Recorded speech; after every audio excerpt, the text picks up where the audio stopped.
আমার এই যে ব্যাগটা দেখতেছেন না, এই বেডে থাকা একজনের মা মারা গেল। প্রবাস লাইফটা কিরকম একটু ব্যাখ্যা দেই। এর মা মারা গেছে, তখন সে ডিউটিতে, আমরা তখন বাসায়।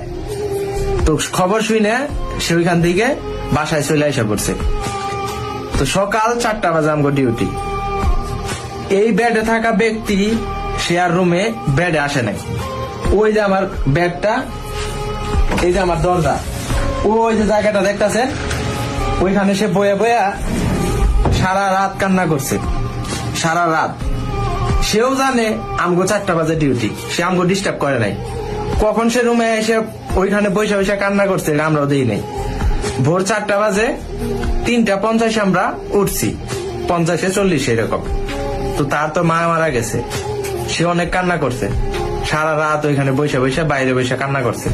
ব্রাশ করতেছি 4টা বাজে যেহেতু ডিউটি।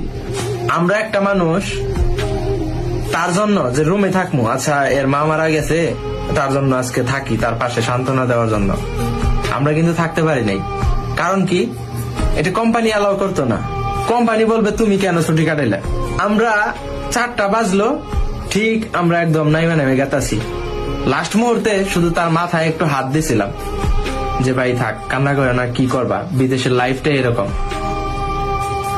তো ওই মানুষটার সান্ত্বনা দেওয়ার জন্য 10টা মিনিট টাইম পাইছিলাম না। তো বুঝতেছেন প্রবাস লাইফটা কিরকম। এই রুমে সে কিন্তু একাই সময় কাটাইছে। তার যে খারাপ সময়টা, তার মা মারা গেছে, আজকে তারা যে আলাদা ভাবে কেউ সময় দিবে, সেই সময়টা কিন্তু তার নাই, কারোই নাই। আমরা ডিউটি থেকে আসছি, তারপরে তার সাথে কথা বলছি 12 ঘন্টা ডিউটি করে আইসে। আর ওই লোকটা বাইরে বইসা বইসা সারাটা রাত কান্না করছে, তার মা মারা গেছে, ফোনে কথা বলছে। তো এই হচ্ছে প্রবাস। আর দোয়া করি এরকম সুখ সংবাদ যেন কোনো প্রবাসী আর না পায়, এবং কি যাদের মা বাবা মৃত্যুবরণ করেছে প্রত্যেকটা মা বাবাকে যেন আল্লাহ জান্নাত নসিব করে। সবাই ভালো থাকেন। আসসালামু আলাইকুম।